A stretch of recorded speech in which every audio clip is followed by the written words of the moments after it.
everyone. Welcome back to Tech is Strong with Shobit. I hope you are doing great in tech and fitness. Here I'm covering the syllabus which helped me to get Google, Microsoft, and Qualcomm. If you didn't watch the other episode of this playlist, please watch out the other 12 episode.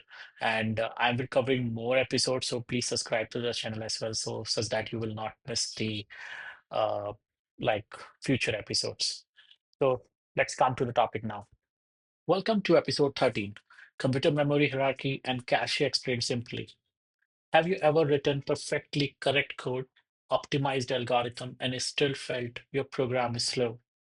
The hidden reason is often cache memory. Today we will understand it in the simplest way possible, no heavy jargon, just pure intuition. Before understanding the cache memory, let's first understand the computer memory hierarchy, the structure arrangement of memory types inside a computer system. At the top of the pyramid, we have registers. Registers are located inside the CPU and are the fastest and the smallest form of memory. They hold the immediate data and instruction that the processor is currently working on. Because of their speed, they are also the most expensive per bit.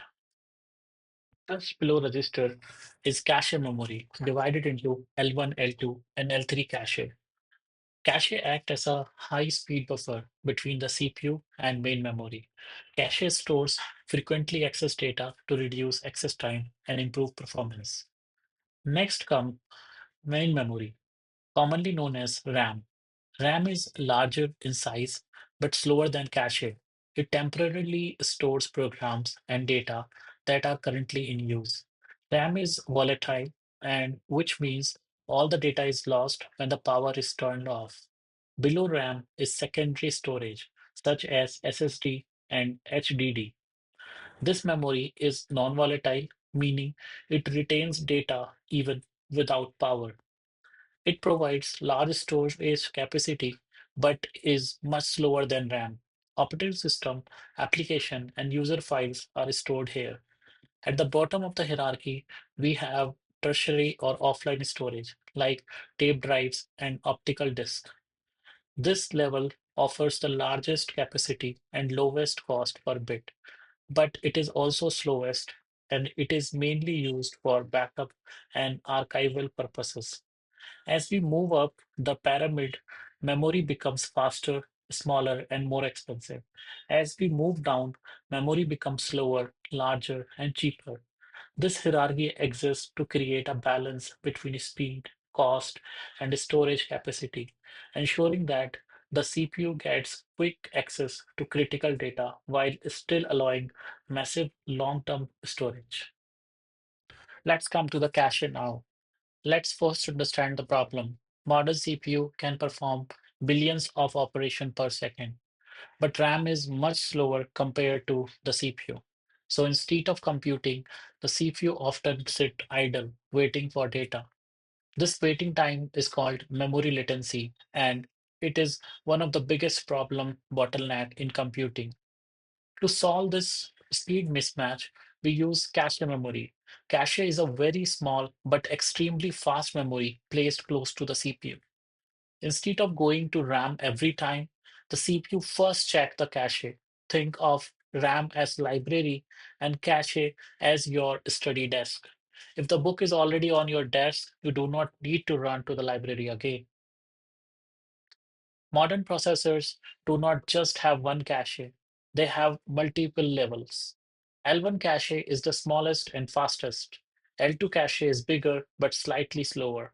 L3 cache is much larger, shared among cores, and slower than L1 and L2, but still match faster than RAM. The closer the memory is to the CPU, the faster it is, but also smaller in size. When the CPU looks for a data in cache and find it, that is called cache hit. Execution continues at lightning speed. If the data is not in cache, it's cache miss. Now the CPU must fetch it from RAM, which takes much longer. Performance optimization is basically about increasing hits and reducing misses. Let's visualize this. A code access pattern means regarding memory sequentially. like iterating through an array from start to end. A bad access pattern means jumping randomly across memory. Sequential access allows the CPU to predict and preload data into cache. Random access confuses the system and increases misses. The key takeaway here is simple. Performance is not just about algorithm. Even the best algorithm can be slow if memory access is poor. Efficient code considers both logic and memory behavior. I hope you understand the computer memory hierarchy and cache memory in depth. I have a one question for you guys. Like, let me know where the L1, L2, and L3 cache resides in SOC. Answer the question in the comment section. I will read each and every answer and will let you know that you're right or wrong. So, see you in the next episode. Thank you so much for watching.